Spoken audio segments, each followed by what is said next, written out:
Hello, அனைவருக்கும் வணக்கம். நான் உங்கள் ராமச்சந்திரன். இது உங்கள் ராமஸ் தீபம் எக்ஸாம் சொல்யூஷன்ஸ்.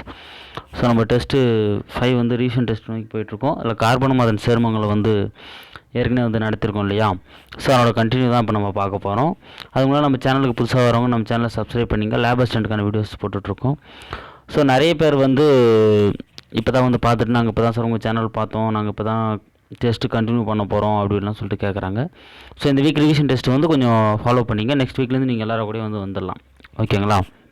ஸோ வேறு வழி இல்லை. ஏன்னா சீக்கிரம் நோட்டிஃபிகேஷன் வந்துச்சு அப்படின்னா அதுக்கப்புறம் வந்து நான் டெஸ்ட் எழுதுறேன் அப்படி எழுதுறேன்னு சொல்கிறதுல எந்த விதமான யூஸும் இருக்காது கண்டிப்பாக. ஸோ முதலேருந்தே நம்ம ப்ரிப்பேர் ஆகிட்டு போயிட்டோம், 10th 9th நல்லா ப்ரிப்பேர் பண்ணிட்டு இருந்தோம் அப்படின்னா நம்ம அப்புறம் நல்லா யூஸ்ஃபுல்லாக இருக்கலாம், ஓகேங்களா? சரி, பேமெண்ட்டை பற்றி சொல்லியிருந்தீங்க. நான் கண்டிப்பாக நான் வந்து சொல்லிடுறேன், ஓகேங்களா? ஒன்றும் பிரச்சனை இல்லை. நம்ம வந்து ஏற்கனவே வந்து கார்பன் சேர்மங்களில் இன்ட்ரடக்ஷன்லாம் பார்த்தோம். அலிமேட்டிக் அண்டு அலிசைக்கிள் அண்ட் அரோமேட்டிக் சேர்மங்கள்லாம் என்ன அப்படின்றது ஒரு நம்ம பார்த்துருந்தோம். அது தொடர்ந்து தான் இப்போ நம்ம பார்க்கணும், கரெக்டுங்களா? சரி பாருங்கள், அணுக்களை பொறுத்து கரிம சேர்மங்களின் வகைகள். ஸோ அணுக்களை பொறுத்து கரிம சேர்மங்களை எப்படி வகைப்படுத்திருக்காங்கன்னு பார்க்கலாம். கரிம சேர்மங்களில் கார்பனை தவிர ஹைட்ரஜன், ஆக்சிஜன், நைட்ரஜன் போன்ற அணுக்களும் கார்பனுடன் பிணைப்பை ஏற்படுத்தி இருக்கும். பாருங்கள் என்ன சொல்கிறாங்க,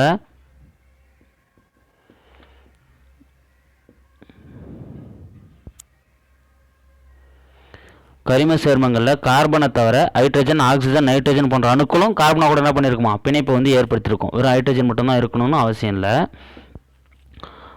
சரிங்களா? ஸோ ஃபஸ்ட் நம்ம பார்க்க போகிறது ஹைட்ரோ கார்பன்கள். ஒன்றும் இல்லைங்க, கார்பன் மற்றும் ஹைட்ரஜன் மற்றும் இணைந்து உருவாகும் சேர்மங்கள் ஹைட்ரோ கார்பன்கள் ஆகும். என்ன சொல்கிறாங்க, கார்பனோ ஹைட்ரஜனோ சேர்ந்து உருவாகிற கார்பன்கள், அதுதான் நான் சேர்மங்களை தான் நான் சொல்கிறாங்க ஹைட்ரோ கார்பன்கள். அதிலே வந்துச்சு பாருங்கள் அந்த வேர்டில், ஹைட்ரஜனும் கார்பனும் சேர்ந்து உருவாகிற சேர்மங்களை தான் நம்ம நான் சொல்கிறோம் ஹைட்ரோ கார்பன்கள் அப்படின்னு சொல்கிறோம். ஹைட்ரோ கார்பன்கள் தவிர மற்ற கரிம சேர்மங்கள் யாவும் ஒன்று அல்லது அதற்கு மேற்பட்ட ஹைட்ரஜன் அணுக்களுக்கு பதிலாக மற்ற அணுக்களையோ அல்லது அணுக்களின் தொகுதிகளையோ பதிலீடு செய்யப்படுவதன் மூலம் பெறப்படுவதால் ஹைட்ரோ கார்பன்கள் தாய்வழி கரிம சேர்மங்களாக கருதப்படுகின்றன. அப்போ பாருங்க, கார்பனோ ஹைட்ரஜனோ சேர்ந்து உருவாகிறது தான் ஹைட்ரோ கார்பன்கள், ஓகேவா? ஆனால் அதில் இருக்கிற ஹைட்ரஜனை எடுத்துட்டு அதுக்கு பதிலீடாக வேற ஒரு வினைச்சொல் தொகுதியை பயன்படுத்துவோம் இல்லையா, பயன்படுத்தி நம்ம ஒரு புதிய சேர்மத்தை உருவாக்குவோம் இல்லையா. அப்போ அதுக்கு பேசிக்காக எது இருக்குடானா இந்த ஹைட்ரோ கார்பன்கள் தான் பேசிக்காக இருக்குது, ஓகேங்களா? இப்போ கார்பனை சுற்றி எத்தனை பிணைப்பு இருக்குன்னு நீங்கள் அப்பயே பார்த்தோம், 4 பிணைப்பு இருக்கும். கார்பன் எப்பவுமே 4 பிணைப்பு கொண்டது. அது என்ன ரீசன் நான் சொல்கிறேன். ஸோ 4 பிணைப்பு இருக்கும் கார்பனை சுற்றி, ஓகேங்களா? அப்போ 4 ஹைட்ரஜன் இருக்குன்னு வச்சுங்களேன், CH4 மீத்தேன், கரெக்டாக? CH4 வந்து மீத்தேன். இதில் ஒரு ஹைட்ரஜனை எடுத்துகிட்டு இதுக்கு அப்புறம் நம்ம வேற ஒரு வினைச்சொல் தொகுதி, இப்போ எக்ஸாம்பிள் வந்து பார்த்தீங்கன்னா OH போடுறோம் அப்படின்னா இது வந்து ஒரு புதிய சேர்மத்தை வந்து உருவாக்கும், ஆல்கஹால் சேர்மத்தை உருவாக்கும். ஆனால் இதுக்கு எது பேஸாக இருந்ததுன்னு பார்த்தீங்கன்னா இந்த ஹைட்ரோ கார்பன் தான் பேஸாக இருந்தது. எது? CH4 மீத்தேன் வந்து ஒரு ஹைட்ரோ கார்பன். ஏன்? கார்பனும் ஹைட்ரஜனும் சேர்ந்து உருவாக்கிறதுனால அது ஒரு ஹைட்ரோ கார்பன். புதிய சேர்மம் உருவாக்குறதுக்கு இது அடிப்படையாக இருந்தாலும் என்னன்னு சொல்கிறாங்க, அதை தாய் வழி கரிம சேர்மம்னு சொல்கிறாங்க, ஓகேங்களா? கிளியர். நம்ம அதுக்கப்புறம் எந்த வினைச்சொல் தொகுதி வேணாலும் ஹைட்ரஜன் எடுத்துகிட்டு அதுக்கப்புறம் நம்ம பண்ணிக்கலாம். ஆனால் அதுக்கு எது வந்து பேசிக்காக இருக்குடானா இந்த ஹைட்ரோ கார்பன் தான் பேசிக்காக, அதனால என்னன்னு சொல்கிறாங்க தாய் வழி கரிம சேர்மம் அப்படின்னு சொல்கிறாங்க, ஓகேங்களா? ஸோ ஹைட்ரோ கார்பன்கள் மேலும் 3 வகைகளாக பிரிக்கப்படுகின்றன. அந்த ஹைட்ரோ கார்பன் மேலே எத்தனை வகையாக பிரிக்கிறாங்க? 3 வகையாக பிரிக்கிறாங்க, ஓகேங்களா? அதை தான் இப்போ நம்ம என்ன பண்ண போகிறோம், பார்க்க போகிறோம், சரிங்களா? ஸோ என்னென்ன வகைன்னு பார்க்கலாமா? ஹைட்ரோ கார்பன்கள் மீண்டும் 3 வகையாக பிரிக்கப்படுகின்றன. ஸோ இங்கே பாருங்கள், ஃபஸ்ட் நம்ம பார்க்க போகிறது அல்கேன்கள். அல்கேன்கள். இந்த வாய்ப்பாடு ரொம்ப ரொம்ப ரொம்ப முக்கியங்க, வாய்ப்பாடு ரொம்ப ரொம்ப முக்கியம். இது வந்து கொஸ்டினில் அப்படியே கேட்பாங்க, ஓகேங்களா? அல்கேன்களின் பொதுவான வாய்ப்பாடு அப்படின்னு சொல்லிட்டு அப்படியே கேட்பாங்க, ஆல்ரெடி கேட்டிருக்காங்க. அதனால் வந்து இந்த வாய்ப்பாடை நீங்கள் நல்லா ஞாபகம் வச்சுக்கணும். CnH2n+2, ஓகேங்களா? ஸோ எல்லாம் ஞாபகம் வச்சுங்க, CnH2n. இதை நீங்கள் காமனாக ஞாபகம் வச்சுங்க, CnH2n, ஓகேங்களா? ஸோ இந்த எண்ணுன்றது வந்து பார்த்தீங்கன்னா இருக்கிற அந்த இந்த சேர்மங்களோட எண்ணிக்கை, அது நம்ம என்ன அதுக்கு அணுக்களோட எண்ணிக்கை வரும், அது நம்ம என்னன்றதை நம்ம பின்னால் சொல்கிறேன். இப்போ பாருங்களேன், CnH2n, ஓகேங்களா? இது பேஸ், ஓகேங்களா? இது வந்து நீங்கள் எல்லாத்துக்கும் ஞாபகம் வச்சுங்க, CnH2n. ஃபஸ்ட் நம்ம என்ன பார்த்துருக்கோம், அல்கேன். இதில் கேன் இருக்கா, அப்போ பாருங்கள் லாஸ்ட்டில் +2ன்னு முடியும், CnH2n+2. அப்போது +2 மட்டும் படித்து +2 மட்டும் பாஸ் பண்ணிட்டு இருந்தால் அவன் வந்து வாட்டர் கேன் வியாபாரம் பண்ணுவான், ஞாபகம் வச்சுங்க, ஓகே, என்ன பண்ணுவான் வாட்டர் கேன். அப்போ +2ன்னு முடிஞ்சிருந்தா அது எதை குறிக்குது? அல்கேன்களோட பொது வாய்ப்பாடை குறிக்குது. அவ்வளோதாங்க. இது நீங்கள் ஞாபகம் வச்சிங்கன்னா இதுலேருந்து கேட்குற கொஸ்டின் நீங்கள் ஈஸியாக எடுத்துடலாம். ஓகேங்களா? ஸோ +2ன்னு முடிஞ்சிருந்தா கேன் வியாபாரம் பண்ணுவோம். அப்போ அல்கேன்னா CnH2n +2ன்னு முடியும். CnH2n+2 என்ற பொது வாய்ப்பாட்டினை கொண்டு n = 1 2 3 என்ற கார்பனுக்கு இடையே ஒற்றை பிணைப்பினை பெற்றுள்ள சேர்மங்கள் அல்கேன்கள் ஆகும். சரிங்களா? கார்பனுக்கு எத்தனை பிணைப்பு இருக்கணுமா? ஒற்றை பிணைப்பினை கொண்டுள்ள சேர்மங்கள். ஸோ கார்பனுக்கு ஒற்றை பிணைப்பு. n = 1 என எடுத்துக்கொள்ளும் போது அதன் மூலம் முதல் உறுப்பான மீத்தேன் கிடைக்கிறது. அப்போ பாருங்களேன், இங்கே CnH2n +2ன்னு இருக்கா? இது நம்ம n-க்கு பதில் 1 சப்ஸ்டிட் பண்ணுறோம். என்ன சொல்கிறாங்க? n 1ன்னு எடுத்து சொல்கிறாங்க. அப்போ பாருங்கள், C1 2 × 1 வரும் 2 + 2 2 பேருக்குன்னா கூட்டினா 4. அப்போது CH4 நம்மளுக்கு எது கிடைக்குது? மீத்தேன் கிடைக்குது. n-க்கு 1 சப்ஸ்டிட் பண்ணால் நம்ம என்ன கிடைக்குது? ஹைட்ரோ கார்பன்களோட முதல் உறுப்பான நம்மளுக்கு மீத்தேன் கிடைக்குது. ஓகேங்களா? ஸோ இந்த வாய்ப்பாடு ரொம்ப ரொம்ப முக்கியம். அடுத்து வாங்க, அடுத்து பார்க்கலாம். அடுத்து ரெண்டாவது நம்ம பார்க்க போகிறது அல்கீன். என்னது? அல்கீன். சரிங்களா? இங்கே பாருங்கள், CnH2n பாருங்கள், இதுக்கப்புறம் எதுவுமே படிக்கணும். ஓகேங்களா? ஸோ ரெண்டாவது வரும் தான் படிச்சுக்கிறான், ஞாபகம் வச்சுங்க. 2n அப்படின்னு இருக்கா? ரெண்டாவது வரும் தான் படிச்சுக்கிறான், அதுக்கப்புறம் ஸ்கூல் போகணும். அப்போ 2n செகண்ட் ஸ்டாண்டர்டுக்கு அப்புறம் போகல. அப்போ எதுவுமே இல்லாமல் வெறும் 2n மட்டும் இருந்தால் அவன் என்ன பண்ணுவான்? படிக்காதனால வீடு விட திருடு தான் போவான். அப்போது கீ நிறைய வச்சுருப்பான்னு ஞாபகம் வச்சுங்க. அப்போ அல்கீன் கீன்னு கொஞ்சம் எதுவுமே இருக்காது, அவன் ரெண்டாவது தான் வச்சுருப்பான். அப்போ CnH2n அதுக்கான பொது வாய்ப்பாடு CnH2n. ஓகேங்களா? CnH2n பொது வாய்ப்பாட்டினை கொண்டு கார்பன்களுக்கு இடையே இரட்டை பிணைப்பினை பெற்றுள்ள சேர்மங்கள் அல்கீன்கள் ஆகும். நல்லா நோட் பண்ணிங்க. அங்கே நம்ம அல்கேன்னு பார்த்தோமா? கரெக்டாக? அது கார்பனுக்கு இடையே ஒற்றை பிணைப்பு தான் இருக்கும். அது ஒரு ஞாபகம் வச்சுங்க. அல்கேன் ஒரு கேனாக தான் நம்ம எடுத்துன்னு போய் வீடு விட போட முடியும். ஓகேவா? அப்போ கார்பனுக்கு இடையே ஒற்றை பிணைப்பு இருக்கும். இங்கே பாருங்கள், அல்கீன். ஸோ இரட்டை பிணைப்பு. நல்லா ஞாபகம் வச்சுங்க. இங்கே என்ன சொன்னேன்? ரெண்டாவது தான் படிச்சிருப்பான். அவன் என்ன பண்ணுவான்? வீடு விடா திருடுறதுக்கு கீ வச்சிருப்பான்னு சொன்னேன். அப்போ ஒரு வீட்டுக்கு 2 கீ வச்சிருப்பான்னு ஞாபகம் வச்சுங்க. ஒரு பூட்டுக்கும் 2 கீ வச்சிருப்பான்னு ஞாபகம் வச்சுங்க. அப்போ இங்கே எத்தனை பிணைப்பு இருக்கும்? இரட்டை பிணைப்பு கொண்டுள்ள சேர்மங்கள்.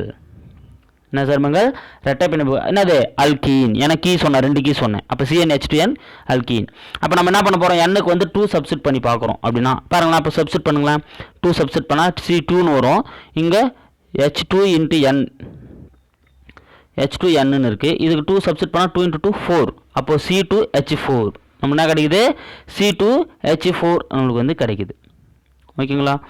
ஸோ இவை நிறைவுறா கரிம சேர்மங்கள் ஆகும். ரொம்ப ரொம்ப முக்கியமான பாயிண்ட், இதை நோட் பண்ணிங்க. அல்கீன்கள் எல்லாமே என்னது? நிறைவுறா கரிம சேர்மங்கள். சரிங்களா? ஸோ நம்ம அங்கேயே பார்த்தோம், கார்பனுக்கு இடையில் ஒற்றை பிணைப்பு இருந்தால் அது நிறைவுற்ற, இரட்டை பிணைப்பு முப்பிணைப்பு இருந்தால் நிறைவுறான்னு பார்த்தோம். ஏன்னா இப்போ அல்கீன்கள் இரட்டை பிணைப்பு வரதுனால அப்போ இது ஒன்று தான், ஒரு நிறைவுறாத கரிம சேர்மம் தான். ஓகேங்களா? ஸோ நல்லா ஞாபகம் வச்சுங்க. நம்ம அல்கேனுக்கான வாய்ப்பாடு பார்த்தோம். CnH2n +2 பாஸ் பண்ணிட்டு இருந்தா, +2 படிச்சுட்டு பாஸ் பண்ணிட்டு இருந்தா அவன் என்ன பண்ணுவான்? கேன் போடுவான்னு சொன்னால் அப்போ அல்கேன் அதுக்கான வாய்ப்பாடு.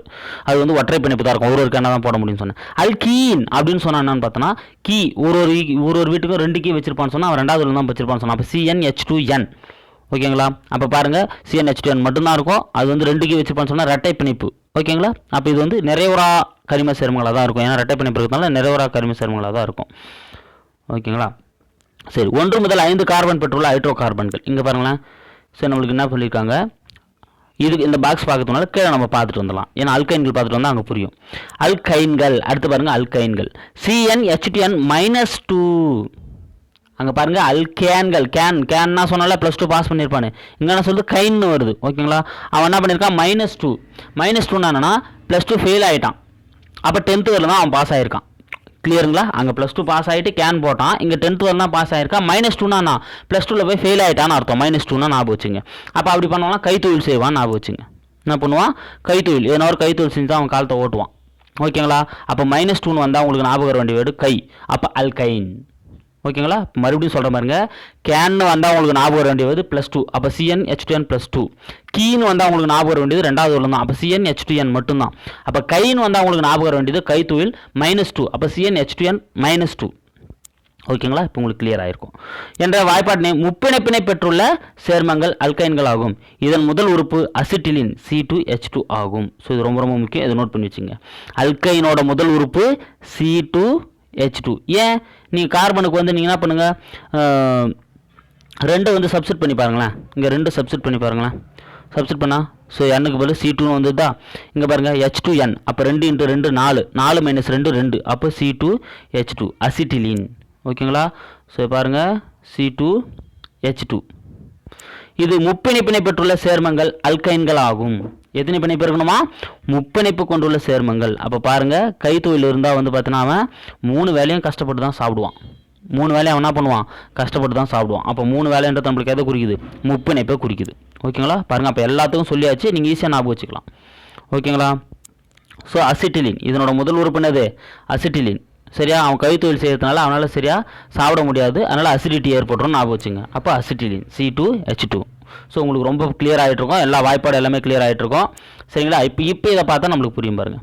என்னென்னா ஒரு ஹைட்ரோ கார்பன்களோட கார்பனோட எண்ணிக்கையை பொறுத்து அந்த ஃபார்முலாவில் சப்ஸ்டிட் பண்ணுறாங்க. சப்ஸ்டிட் பண்ணால் நம்மளுக்கு என்ன கிடைக்குதுன்னு பார்க்குறாங்க. இங்கே பாருங்களேன், 1 கார்பனை இங்கே சப்ஸ்டிட் பண்ணுறாங்க எண்ணுக்கு. அப்போ பாருங்கள் N இங்கே 1 சப்ஸ்டிட் பண்ணால் 1 கார்பன் தான் வரும். இங்கே 1 சப்ஸ்டிட் பண்ணால் 2 × 1 2 + 2 4, அப்போது CH4 மீத்தேன் கிடைக்குது. இதுக்கு சப்ஸ்டிட் பண்ணுங்களேன். 1 சப்ஸ்டிட் பண்ணிங்கன்னா என்ன கிடைக்கும்? CH2 கிடைக்கும். அடுத்து இதுக்கு சப்ஸ்டிட் பண்ணிங்கன்னா C2H0. அப்போ இதெல்லாம் வந்து நான் ஆகுதுன்னா உருவாகாது. ஓகேங்களா? ஒரு அணுக்கள் இருக்கிற அந்த மூலக்கூறு சேர்மங்கள் வந்து இதில் உருவாகாது. ஓகேங்களா? இது ஞாபகம் வச்சுங்க. அடுத்து பாருங்கள் 2 சப்ஸ்டிட் பண்ணுறோம். 2 சப்ஸ்டிட் பண்ணால் என்ன வருது பாருங்கள்? C2 வரும். 2 × N 4 வரும். 4 + 2 6 வரும். அப்போ H6. ஓகேங்களா? அடுத்து இந்த ஃபார்முலாவில் 2 சப்ஸ்டிட் பண்ணுறோம். அப்போ பாருங்கள் C2 தான். 2 × 2 4. ஓகேங்களா? இதில் 2 சப்ஸ்டிட் பண்ணுறோம். 2 × 2 4, 4 - 2 2 வரும். அப்போ புரியுதுங்களா? இது எப்படி உருவாயிருக்கு, இந்த பாக்ஸ் எப்படி உருவாயிருக்குன்னு புரியுதுங்களா? இந்த அணுக்களோட எண்ணிக்கை எடுத்துன்னு போய் இந்த எண்ணுக்கு அப்புறம் என்ன பண்ணுறாங்க? சப்ஸ்டிட் பண்ணுறாங்க. ஒன்று சப்ஸ்டிட் பண்ணால் நம்மளுக்கு கிடைக்கிறதா வந்து இந்த இது. ஓகேங்களா? நீங்கள் அதே போல் சப்ஸ்டிட் பண்ணி போட்டு பார்த்தீங்கன்னா உங்களுக்கு எல்லாமே வந்து கிடைச்சிடும். அப்படி கிடைக்கிறதான் பாருங்கள் ஈத்தேன், ஈத்தீன், ஈத்தைன். ஏன் அப்படி சொல்கிறாங்க அப்படின்னா இங்கே பாருங்களேன், இது அல்கேன் அதனால் ஈத்தேன், இது அல்கீன் அதனால் ஈத்தீன், இது அல்கைன் அதனால் ஈத்தைன். ஓகேங்களா? அதனோட பின்னோட்டு முடிகிறாவோலே வந்து சொல்லியிருப்பாங்க. இங்கே அடுத்து பாருங்கள், 3 கார்பன் இருந்தால் ப்ரொப்பேன், ப்ரொப்பீன், ப்ரொப்பைன். 4 கார்பன் இருந்தால் பியூட்டேன், பியூட்டீன், பியூட்டைன். 5 கார்பன் இருந்தால் பென்டேன், பென்டீன், பென்டைன். ஸோ இதெல்லாம் பின்னால் நம்ம நேம் வைக்கிறப்ப யூஸ் பண்ண போகிறோம். ஓகேங்களா? நல்லா ஞாபகம் வச்சுங்க. அது அல்கேனுக்கு எப்படி சொல்லுவோம், அல்கீனுக்கு எப்படி சொல்லுவோம், அல்கைனுக்கு எப்படி சொல்லுவோன்றத நல்லா ஞாபகம் வச்சுங்க. ஓகேவா? ஸோ இந்த அல்கேன், அல்கீன், அல்கைன் இது ரொம்ப ரொம்ப ரொம்ப முக்கியம். அதனோட வாய்ப்பாடு முக்கியம். ஒற்றை பிணைப்பு, இரட்டை பிணைப்பு, முப்பிணைப்பு முக்கியம். இதனோட முதல் உறுப்பு அசிட்டிலின் முக்கியம். ஸோ இதெல்லாம் நல்லா ஞாபகம் வச்சுங்க. ஓகேங்களா? அடுத்து இதுவும் என்ன சேர்மங்கள் தான், இவையும் நிறைவரா சேர்மங்கள். ஏன்னா இரட்டை பிணைப்பு, முப்பிணைப்பு இருந்தாலே நம்ம என்னன்னு பார்த்துருக்கோம் அதுக்கு முன் நடத்துகிறப்பவே, அது நிறைவரா சேர்மங்கள் அப்படின்னு தான் நம்ம பார்த்துருக்கோம். அப்போ இதுலேயும் முப்பிணைப்பு இருக்கிறதுனால இதுவும் என்ன சேர்மங்கள் தான், இதுவும் ஒரு நிறைவரா சேர்மம். அடுத்து ஹைட்ரோ கார்பன்களின் பண்புகள். இப்போ நம்ம பார்க்க போகிறது என்னன்னா, இந்த ஹைட்ரோ கார்பன்களோட பண்புகள் வந்து எப்படி இருக்குன்னு பார்க்கலாம். பாருங்களேன், இவை குறைவான கார்பன் எண்ணிக்கை கொண்டிருக்கும் ஹைட்ரோ கார்பன்கள் அறை வெப்பநிலையில் வாயுக்களாக உள்ளன. அப்போ பாருங்கள், கார்பன் எண்ணிக்கை வந்து ரொம்ப குறைவாக எதுக்கிட்டே இருக்கோ அது என்னவா இருக்குமா, அறை வெப்பநிலையில் ரூம் டெம்பரேச்சரில் வந்து பார்த்தீங்கன்னா கேஸாக தான் இருக்குமா. எடுத்துக்காட்டு மீத்தேன், ஈத்தேன் இதெல்லாம் வந்து என்னது வாயுக்கள் தான். மீத்தேன், ஈத்தேன்லாம் வந்து என்னவா இருக்குது, கேஸாக இருக்குது. ஏன்னா அதனோட கார்பன் எண்ணிக்கை ரொம்ப ரொம்ப கம்மி. பாருங்களேன், CH4 ஒரே ஒரு கார்பன் தான். ஓகேங்களா? அப்போது இதனோட கார்பன் எண்ணிக்கை கம்மியாக இருக்கிறதுனால இதுக்கு வந்து என்ன ஆகுது, கேஸாக தான் வந்து இருக்குது. பாருங்கள், இங்கேயும் 2 கார்பன் தான். ஸோ இதனால் வந்து இதனோட கார்பன் எண்ணிக்கை கம்மியாக இருக்கிறதுனால எல்லாமே அறை வெப்பநிலை என்னவாக இருக்குது, வாயுக்களாக இருக்குது. அடுத்து ஹைட்ரோ கார்பன்கள் நிறம் மற்றும் மனம் இல்லாதவை. இதுக்கு எந்த விதமான ஸ்மெல்லும் இருக்காது, எந்த விதமான கலர்லும் இருக்காது. ஓகேங்களா? ஸோ இது வந்து பார்த்தீங்கன்னா எந்த விதமான நிறம் மற்றும் மனமற்றவை எதுவுமே வந்து இதில் இருக்காது. அடுத்து கார்பன் எண்ணிக்கை அதிகரிக்கும் போது ஹைட்ரோ கார்பனின் கொதிநிலை அதிகரிக்கும். அப்போ பாருங்கள், அதனோட கொதிநிலை எதை பொறுத்து நிர்ணயிக்கப்படுது, அதில் இருக்கிற கார்பனோட கவுண்டிங்கை பொறுத்து தான் நிர்ணயிக்கப்படுது. அப்போ கார்பனோட எண்ணிக்கை எந்த அளவுக்கு அதிகரிச்சினா போதோ அப்போ அந்த அளவுக்கு அதனோட கொதிநிலை என்னதான் அதிகரிக்குது. அப்போ மீத்தேனுக்கு கொதிநிலை என்னவாக இருக்கும், குறைவாக இருக்கும். அப்படியே கொஞ்சம் கொஞ்சமாக பார்த்தோம்னா பென்டேன்னு பார்த்தோம்ல, கார்பனோட எண்ணிக்கை 5 இருந்தால் இங்கே பார்த்தல, இங்கே பாருங்கள், கார்பனோட எண்ணிக்கை 5ன்னா என்னன்னு பார்த்தோம், பென்டேன்னு பார்த்தல. அப்போ இதனோட கொதிநிலை என்னவாக இருக்கும், அதிகமாக இருக்கும். ஏன், கார்பனோட எண்ணிக்கை என்ன ஆகின போது, அதிகரிச்சுன்னே போகுது. அப்போ கார்பனோட எண்ணிக்கை எந்த அளவுக்கு அதிகரிக்குதோ அப்போ அந்த அளவுக்கு அதனோட கொதிநிலை வந்து என்னாவது அதிகரிக்கும். அடுத்து ஆக்சிஜனுடன் வினைபுரிந்து இவை கார்பன் டை ஆக்சைடு மற்றும் நீரை கொடுக்கின்றன. இங்கே பாருங்கள்,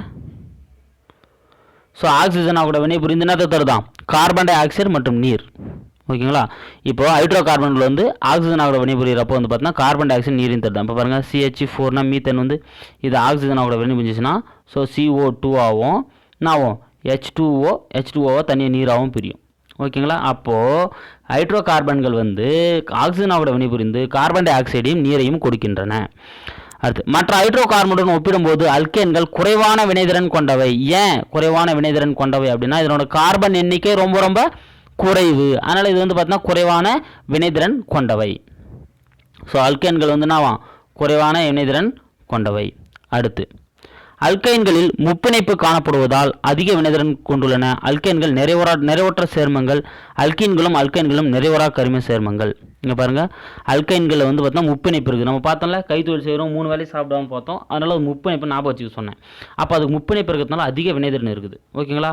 அப்போ அல்கைன்களுக்கு ஏன் குறைந்த வினைதிறன் இருக்குதுன்னு பார்க்குறோம். அப்போ சிங்கிள் பாண்ட், இது வந்து சிங்கிள் பாண்ட். ஓகேவா. ஏன்னா கேன் ஒன்று தான் எடுத்து முடியும்னு சொல்லியிருந்தாங்க அங்கே. அப்போ சிங்கிள் பாண்டுன்றதுனால இதனோட வினைதிறன் ரொம்ப ரொம்ப கம்மி, இது ட்ரிபிள் பாண்டுன்றதுனால இதனோட வினைதிறன் ரொம்ப ரொம்ப அதிகம். ஓகேங்களா. அல்கைன்கள் நிறைவுற்ற கரிம சேர்மம், ஏன்னா சிங்கிள் பாண்ட் இருந்தாலே நம்ம நிறைவுற்ற கரிம சேர்மம் தான் சொல்லுவோம். ஓகேங்களா. அப்போது அல்கைனும் வந்து பார்த்தீங்கன்னா நிறைவுறாத கரிம சேர்மங்கள், ஏன்னா அல்கீன்கள் வந்து 2 பிணைப்பு, அல்கைன்கள் வந்து 3 பிணைப்புன்னு பார்த்தோம். ஹைட்ரோ கார்பன்கள் நீரில் கரைவதில்லை. ஸோ ரொம்ப ரொம்ப முக்கியமான பாயிண்ட். ஹைட்ரோ கார்பன்கள் எதுவுமே நீரில் என்ன பண்ணாது, கரையாது. ஸோ வாட்டரில் வந்து சால்யூபிள் ஆகாது. ஓகேங்களா. ஸோ இந்த பண்புகள் எல்லாமே ரொம்ப ரொம்ப முக்கியம், அது உங்களுக்கு புரிஞ்சிட்ருக்கும். சரி, இங்கே பாருங்கள். அடுத்து நிறைவுற்ற மற்றும் நிறைவுறா சேர்மங்களை கண்டுபிடிப்பதற்கான சோதனைகள். ஒரு சோதனை குழாயில் சிறிதளவு மாதிரி கரைசல் எடுத்துக்கொள்ளவும். ஸோ மாதிரி கரைசல் எடுத்து என்ன பண்ண சொல்கிறாங்க, புரோமின் நீரில் சில சொட்டுக்களை ஓட சொல்கிறாங்க. ஓகேங்களா. கரைசலின் நிறம் மாறினால் கொடுக்கப்பட்டுள்ள மாதிரி நிறைவுறா சேர்மம் எனப்படும். கரைசலின் நிறம் மாறவில்லை என்றால் கொடுக்கப்பட்டுள்ள கரைசல் நிறைவுற்ற சேர்மம் ஆகும். அப்போ பாருங்கள், கரைசலின் நிறம் மாறவில்லை என்றால் அப்போ எப்போ மாறாதுன்னா சிங்கிள் பாண்டாக இருந்தால் மாறாது. சிங்கிள் பாண்டாக இருந்தால் அது என்ன சேர்மம், நிறைவுற்ற சேர்மம், அவ்வளோதாங்க. அப்போ கலர் சேஞ்ச் ஆச்சு அப்படின்னா அது ஒன்று டபுள் பாண்டாக இருக்கணும், அதில் ட்ரிபிள் பாண்டாக இருக்கணும். அப்போ அது நிறைவுறா சேர்மம், ஞாபகம் வச்சுங்க. ஓகேங்களா. இங்கே பாருங்கள் கலர்னா இருக்குது, சேஞ்ச் ஆகிருக்கு. புரோமினுக்கு முன்னால் கலராக இருக்குது, புரோமின் சேர்த்தோன்னே என்ன ஆயிடுச்சு, கலர்லெஸ்ஸாக வந்து அது மாறிச்சு. அப்போது இது என்னது, நிறைவுற்ற சேர்மமா நிறைவுறாத சேர்மமா. கலர் சேஞ்ச் ஆனால் நிறம் மாறினால் நிறைவுறா சேர்மம். அப்போ இது என்ன சேர்மம், நிறைவுறா சேர்மம். அடுத்து வினைச்செயல் தொகுதியின் அடிப்படையில் கரிம சேர்மங்களின் வகைப்பாடு. முதல்ல இப்போ வினைச்செயல் தொகுதினா நம்ம என்னன்னு பார்க்கலாம். ஓகேங்களா. பாருங்களேன், குறைவான வினைதிறன் கொண்ட கார்பன் ஹைட்ரஜன் அணுக்களை பயன்படுத்தியே கரிம சேர்மங்கள் கட்டமைப்பு அமைந்துள்ளது. முதல்ல நம்ம என்ன பார்த்தோம், கார்பனும் ஹைட்ரஜனும் சேர்ந்து தான் கட்டமைப்பு நிறைய உருவாகிருக்கும், அதை தான் நம்ம ஹைட்ரோ கார்பன்கள் அப்படின்னு சொல்லியிருந்தோம். கரிம சேர்மங்களின் கட்டமைப்பு அமைந்துள்ளது. ஆனால் இத்தகைய கரிம சேர்மங்களுடன் மேலும் சில அணுக்களை சேர்த்தால் பிற சேர்மங்களுடன் வினைபுரியும் தன்மை அதிகரிக்கும். அப்போ முதல்ல கார்பனும் ஹைட்ரஜனும் சேர்ந்து தான் கரிம சேர்மங்கள் உருவாயிருக்கு. நம்ம அதை கூட மற்ற சேர்மங்களை சேர்க்கிறப்போ அதனோட வினைபுரியும் தன்மை என்ன ஆகுதான், கொஞ்சம் கொஞ்சமாக இன்க்ரீஸ் ஆகுது. இது சேர்மங்களின் வேதியியல் பண்புகளிலும் பிரதிபலிக்கும். இது எங்கே பிரதிபலிக்குதான், வேதி பண்புகளிலும் பிரதிபலிக்கும். ஒரு சேர்மத்தின் வேதி பண்புகளுக்கு ஒரு சேர்மங்களின் வேதி பண்புகளுக்கு காரணமான ஒரு அணு அல்லது அணுக்கள் அடங்கிய தொகுதியே அச்சேர்மத்தின் வினைச்செயல் தொகுதி ஆகும். இது கரிம சேர்மத்தின் வேதி பண்புகள் அனைத்தும் வினைச்செயல் தொகுதியால் உறுதிப்படுத்தப்படுகின்றன. ரொம்ப ரொம்ப முக்கியங்க. ஒரு சேர்மத்தின் எடுத்த அப்படின்னா அதனோட வேதி பண்புகள் எல்லாத்தையும் எது நிர்ணயிக்குதோ அதுதாங்க அதனோட வினைச்செயல் தொகுதி அப்படின்றாங்க. இதுதான் அதனோட வேதி பண்புகள், அந்த சேர்மத்தோட வேதி பண்புகள் எல்லாத்தையுமே எதை நிர்ணயிக்கும். ரொம்ப ரொம்ப முக்கியமான பாயிண்ட்டு, நல்லா ஞாபகம் வச்சுங்க. ஸோ வேதி பண்புகள் எல்லாத்தையுமே என்ன பண்ணோம், இதுதான் நிர்ணயிக்கும். ஓகேங்களா. அது எப்படியா இருக்கட்டும், இங்கே இந்த பாக்ஸ் பார்த்துட்டு வந்துடலாம். இங்கே பாருங்கள். ஸோ வினைச்செயல் தொகுதியில் கொடுத்துருக்காங்க நம்மளுக்கு, ரொம்ப ரொம்ப முக்கியம். ஆல்கஹாலாக இருந்தால் அதனோட வினைச்செயல் தொகுதி OHன்னு முடியும். ஓகேங்களா. இது பொதுவான வாய்ப்பாடு ROH. இந்த R கபில் நம்ம என்ன பண்ணலாம், CH3 போட்டுக்கலாம், இல்லை C2H5 போட்டுக்கலாம். நம்ம எந்த இது வேணாலும் நம்ம என்ன பண்ணிக்கலாம், ஹைட்ரோ கார்பனை இதில் நம்ம சப்ஸ்டிட் பண்ணிக்கலாம். அதனால் பொதுவான வாய்ப்பாடாக நம்மளுக்கு ROHன்னு கொடுத்துருக்காங்க. எடுத்துக்காட்டு பாருங்கள், எத்தனால் CH3 CH2OH. இது என்ன பண்ணலாம், C2H5OHன்னு நம்ம சொல்லலாம். ஓகேங்களா. அப்போது OHல முடிஞ்சால் அது எல்லாமே எது, ஆல்கஹால் வினைச்செயல் தொகுதி எத்தனால். அடுத்து பாருங்கள் ஆல்டிஹைடு CHO, RCHO அதனோட பொதுவான வாய்ப்பாடு. இது பாருங்கள் அசிட்டால்டிஹைடு CH3 CHOன்னு முடியும். ஓகேங்களா. அப்போ ஆல்டிஹைடு, ஏன்னா அது ஆல்டிஹைடுன்றதுனால ஆல்டிஹைடு. அடுத்து பாருங்கள் கீட்டோன், கீட்டோனோட வினைச்சொல் தொகுதி பாருங்கள் CO. ஸோ அது எப்படி முடியும், CO. இங்கே பாருங்கள் RCO. அப்போ ஒரு ஆருக்கு CH3, இன்னொரு ஆருக்கு CH3 நம்ம என்ன பண்ணிக்கலாம், சப்ஸ்டிட் பண்ணிக்கலாம். அப்போ இங்கே பாருங்கள், இங்கே அப்படி தான் சப்ஸ்டிட் பண்ணியிருக்காங்க. இது என்னது, அசிட்டோன், ஏன்னா இது கீட்டோன்றதுனால என்ன முடியுது, அசிட்டோன் அப்படின்னு முடியுது. அடுத்து பாருங்கள் கார்பாக்சிலிக் ஆசிட் COOH. COOHனா என்னது, கார்பாக்சிலிக் ஆசிட். அப்போ பாருங்கள் RCOOH அப்படின்னு முடியுது. ஓகேங்களா. அப்போ அதுக்கு எடுத்துக்காட்டு பாருங்கள் அசிட்டிக் அமிலம் CH3COOH. ஓகேங்களா, அசிட்டிக் அமிலம் CH3COOH. அடுத்து எஸ்டர் பாருங்கள் COOR, அங்கே ஹெச்சுக்கா பதில் ஆர் வந்திருக்கும், ஏன்னா இன்னொரு வினைச்சொல் தொகுதி அங்கே சேரப்போகுது. ஓகேங்க சார், இன்னொரு ஹைட்ரோகார்பன் வந்து அங்கே நம்ம ஆட் பண்ணிக்கலாம். அப்போ அதுதான் என்னது, ஒரு மெத்தில் தொகுதி வந்து நம்ம அங்கே ஆட் பண்ணிக்க முடியும். அதுதான் வந்து நான் சொல்கிறாங்கன்னா எஸ்டர் அப்படின்னு சொல்கிறாங்க. அப்போ பாருங்கள் மெத்தில் அசிட்டேட் பாருங்கள் CH3COO CH3னா மெத்தில் தான் குறிக்கும். அப்போ மெத்தில் அசிட்டேட். ஓகேங்களா, அடுத்து பாருங்கள் ஈத்தர்னா OR. ஓகேங்களா, அப்போ ROR. அப்போ டை மெத்தில் ஈத்தர், ஏன்னா பாருங்கள் 2 மெத்தில், 1 மெத்தில், டைமெத்தில் ஈத்தர்.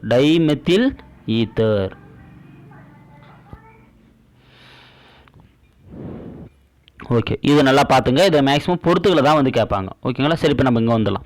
இங்கே பார்த்தோம்ல, ஒரு சேர்மத்தோட வேதிப்பண்புகள் எல்லாத்தையுமே நிர்ணயிக்கிறது எதுன்னு பார்த்தீங்கன்னா அதனோட வினைச்செயல் தொகுதி தான். ரொம்ப ரொம்ப முக்கியமான பாயிண்ட் நோட் பண்ணிங்க. வினைச்செயல் தொகுதி தான் அதனோட அந்த சேர்மத்தோட வேதிப்பண்புகள் எல்லாத்தையுமே நிர்ணயிக்குது. ஆனால் இங்கே பாருங்க, அச்சேர்மத்தின் இயற்பியல் பண்புகள் மூலக்கூறின் எஞ்சிய பகுதியால் உறுதிப்படுத்தப்படுகின்றன. அப்போ ஒரு வினைச்செயல் தொகுதி நீங்கள் எடுத்துக்கிறீங்க பாருங்களேன். இப்போ C2H5OHன்னு இருக்கேன், இதான் வினைச்செயல் தொகுதிங்க. இப்போ இது வந்து எத்தனாலோட அந்த கெமிக்கல் கேரக்டர் எல்லாமே வேதிப்பண்புகள் எல்லாத்தையுமே எதை டிஃபைன் பண்ணி இருக்குன்னு பார்த்தீங்கன்னா இந்த OH டிஃபைன் பண்ணி தான் இருக்கும், ஏன்னா இதான் வினைச்செயல் தொகுதி. ஆனால் அதை தவிர்த்து அதனோட இயற்பியல் பண்புகள் எல்லாமே எதை டிஃபைன் பண்ணியிருக்குன்னா இந்த C2H5. அதில் தவிர்த்து இருக்கிற மற்ற மூலக்கூறுகளோட எண்ணிக்கை பொறுத்தா வந்து பார்த்தீங்கன்னா அது உறுதிப்படுத்தப்படுது. ஓகேங்களா, அப்போ நல்லா ஞாபகம் வச்சுங்க. வேதிப்பண்புகள் எல்லாமே வினைச்செயல், இதெல்லாம் வினைச்செயல் தொகுதி நம்ம மேலே பார்த்தோம், இதெல்லாம் தான் வினைச்செயல் தொகுதி. ஸோ இதை பொறுத்து தான் அந்த சேர்மத்தோட வேதிப்பண்புகள் எல்லாமே வந்து நிர்ணயிக்கப்படும். இதை தவிர்த்து மீதி என்ன இருக்கோ அதை பொறுத்து அதனோட இயற்பியல் பண்புகள் வந்து நிர்ணயிக்கப்படுது. ஸோ இந்த கான்செப்ட் நல்லா ஞாபகம் வச்சுங்க. ஓகேங்களா, அடுத்து பாருங்கள், கார்பனுக்கு இடையே இருக்கும் பிணைப்புகள் எண்ணிக்கையும் வேதியியல் பண்பை தீர்மானிக்கும். அப்போ பாருங்க, அது இரட்டை பிணைப்பா இல்லை முப்பிணைப்பா ஒற்றை பிணைப்பா, இதை பொறுத்தும் அதனோட வேதிப்பண்புகள் வந்து நிர்ணயிக்கப்படுதான். ஓகேங்களா, ஃபர்ஸ்ட் என்ன பார்த்தோம், வினைச்செயல் தொகுதியை பொறுத்து அதனோட வேதிப்பண்புகள் நிர்ணயிக்கப்படுதுன்னு பார்த்தோம். அதை தவிர்த்து மீதி இருக்கிற மூலக்கூறுகளை பொறுத்து அதனோட இயற்பியல் பண்புகள் நிர்ணயிக்கப்படுதுன்னு பார்த்தோம். இப்போ என்ன பார்க்குறோம், கார்பனுக்கு இருக்கிற பிணைப்பு, அது ஒற்றை பிணைப்பா இருந்தால் அதனோட வேதிப்பண்பு மாறுபடும், இரட்டை பிணைப்பா இருந்தால் அதனோட வேதிப்பண்பு மாறுபடும், முப்பிணைப்பா இருந்தால் அதனோட வேதிப்பண்பு மாறுபடும். அப்போ பிணைப்பை பொறுத்து அந்த சேர்மத்தோட வேதிப்பண்புகள் வந்து மாறுபடுது. அடுத்து பாருங்க, OH CHO COH ஆகிய சில வினைச்செயல் தொகுதிகள் ஆகும். நம்ம மேலே பார்த்தோம். ஓகேங்களா, ஆல்கஹால் அண்ட் கீட்டோன் அண்ட் வந்து கார்பாக்சிலிக் ஆசிட் மேலே பார்த்தோம்ல. உதாரணமாக ஈத்தேன் என்பது ஒரு ஹைட்ரோகார்பன். ஈத்தேன்றது ஒரு ஹைட்ரோகார்பன். இது மூலக்கூறு வாய்ப்பாடு C2H6. ஓகேங்களா, இது மூலக்கூறு வாய்ப்பாடு C2H6. இதில் இருக்கும் ஒரு ஹைட்ரஜனை எடுத்துவிட்டு ஒரு OH தொகுதியை சேர்க்கும் போது நமக்கு ஆல்கஹால் கிடைக்கிறது. அப்போ பாருங்க, இதில் ஒரு ஹைட்ரஜன் நீக்கிட்டு அதுக்கப்புறம் என்ன பண்ணுறாங்க, ஒரு ஆல்கஹாலை சேர்க்குறாங்க. அப்போ C2H5OH. நான் கொண்டாந்து முந்தைய எழுதிக்கிறதுனால C2H5OH. அப்போ நம்மளுக்கு என்ன கிடைக்குதுங்க, ஒரு ஆல்கஹால் சேர்மம் வந்து நம்மளுக்கு வந்து கிடைச்சிருக்கு. அப்போ OH என்ற வினைச்செயல் தொகுதியை தவிர மீதமுள்ள அமைப்பு R என எடுத்துக்கொண்டால் நம்ம என்ன பண்ணுறோம், அப்போ C2H5OHன்னு வந்ததை இந்த OH மட்டும் எடுத்துக்கணும். நம்ம என்ன பண்ணுறோம், இதை ஃபுல்லாக நம்ம என்ன எடுத்துக்கிறோம், Rன்னு பொதுவாக எடுத்துக்கிறோம். அப்போ ROH. அப்போ ROH என்ற வாய்ப்பாட்டால் குறிப்பிடலாம். ஏன்னா அந்த R கபல் நம்ம என்ன பண்ணலாம், CH3 சப்ஸ்டிட் பண்ணலாம், C2H5 சப்ஸ்டிட் பண்ணலாம், அல்லது CH3CH2 சப்ஸ்டிட் பண்ணலாம். ஓகேங்களா, அப்போது அந்த ஆறுன்றது பொதுவான வாய்ப்பாடு. அதனால் நம்ம இங்கே மேலே பார்த்துருப்போம். மேலே பாருங்களா, இங்கே என்ன பண்ணியிருப்பாங்க, ஆறுன்னு கொடுத்துருப்பாங்க. இது பொதுவான வாய்ப்பாடு. ஓகேங்களா, அப்போ அது எங்கன்னா சப்ஸ்டிட் பண்ணிக்கலாம். ஸோ அது பாருங்க கொடுத்துருக்காங்க பாருங்கள், இது வந்து ஹைட்ரோகார்பன் C2H6. ஸோ ஈத்தேன் தான் இப்படி கொடுத்துருக்காங்க C2H6. இதில் ஒரு ஹைட்ரஜனை நீக்கிட்டு நம்ம என்ன சேர்க்குறோம், OH சேர்க்குறோம். அப்போ CH3CH2OH. ஓகேவா, எப்பவுமே கார்பனை சுற்றி 4 பிணைப்புகள் இருக்கிற போல் பார்த்துக்கணும். ஓகேங்களா, எப்பவுமே கார்பன் சுற்றி எத்தனை பிணைப்பு இருக்கும், 4 கார்பன் இருக்கும். அந்த விஷயத்தில் கொஞ்சம் உஷாராக இருந்துக்குங்க. ஓகேங்களா, இங்கே பாருங்கள், இந்த கார்பன் 3 ஹைட்ரஜனாக கூட 3 பிணைப்பு கொடுத்துச்சு, இந்த கார்பனாக கூட ஒரு பிணைப்பு கொடுத்துக்குது. அப்போ கார்பனுக்கு இடையில் 4 பிணைப்பு வந்துச்சு. இங்கே பாருங்கள், இந்த கார்பன் பாருங்கள், இந்த பக்கம் இருக்கிற கார்பன், இந்த கார்பனாக கூட ஒரு பிணைப்பு, இந்த 2 ஹைட்ரஜனாக கூட ஒரு பிணைப்பு, இந்த OH கூட ஒரு பிணைப்பு. அப்போ மொத்தம் 4 பிணைப்பு. அப்போ கார்பன் சுற்றி எப்போ 4 பிணைப்புகள் தான் வந்து இருக்கும். ஓகேங்களா, அடுத்து நம்ம பார்க்க போகிறது படிவரிசை சேர்மங்கள். ரொம்ப ரொம்ப ரொம்ப முக்கியம். இது புரிஞ்சாதான் நம்ம இதுக்கப்புறம் பார்க்க போகிற எல்லாமே புரியும். படிவரிசை என்பது ஒரு பொதுவான மூலக்கூறு வாய்ப்பாட்டையும் ஒத்த வேதிப்பண்புகளையும் கொண்ட ஒரே தொகுதி அல்லது ஒரே வகையில் உள்ள கரிம சேர்மங்களை குறிப்பதாகும். இப்போ பாருங்கள், படிவரிசைனா என்னன்னா, ஒத்த மூலக்கூறு வாய்ப்பாடு, ஒரே வேதிப்பண்புகள், அதனுடைய கேரக்டரிஸ்டிக்ஸ் எல்லாமே என்னவா இருக்க போகுது, ஒரே மாதிரி இருக்க போகுது. அதை குறிக்கிற அந்த கரிம சேர்மங்கள் தான் நம்ம என்ன சொல்கிறோம், படிவரிசை சேர்மங்கள். படிவரிசை சேர்மங்களில் அடுத்தடுத்த சேர்மங்கள் CH2 என்ற தொகுதியில் வேறுபடும். நோட் பண்ணிங்க, ரொம்ப ரொம்ப ரொம்ப இம்பார்ட்டன்ட். இது வந்து கொஸ்டின் கேட்பாங்க. படிவரிசை சேர்மங்களில் அடுத்தடுத்த சேர்மங்கள் எவ்வாறு வேறுபடுதுன்னு கேட்பாங்க. எப்படி CH2 என்ற இதில் வேறுபடுது, அது ஒன்றும் இல்லைங்க. இங்கே பாருங்களேன், நம்ம முதல்ல என்ன பார்த்தோம், மீத்தேன் CH4. இந்த CH4 கூட ஒரு CH2 கூட்டுங்களேன். C2H6 C2H6. அடுத்து வந்துச்சா இங்கே பாருங்கள் 2 கார்பன் 6 ஹைட்ரஜன். இது ஈத்தேன். ஓகேவா? அடுத்து ஈத்தேனை கூட ஒரு CH2 கூட்டுங்களேன். ஈத்தேனை கூட CH2 கூட்டுங்களேன். கூட்டி பாருங்கள். அப்போ என்ன வரும்? CH3 ஏற்கனவே 2 CH3 ஒரு CH2 கூட்டினா அப்போ CH3 CH2 CH3. அப்போ 3 கார்பன் 8 ஹைட்ரஜன். ஓகேங்களா? அப்போ C3H8 வரும். அடுத்து இதாக கூட ஒரு CH2 கூட்டுங்க. C4H10 வரும். வந்துச்சா? அவ்வளோதாங்க. அப்போது அடுத்தடுத்துனா எதால் வேறுபட்டிருக்கு?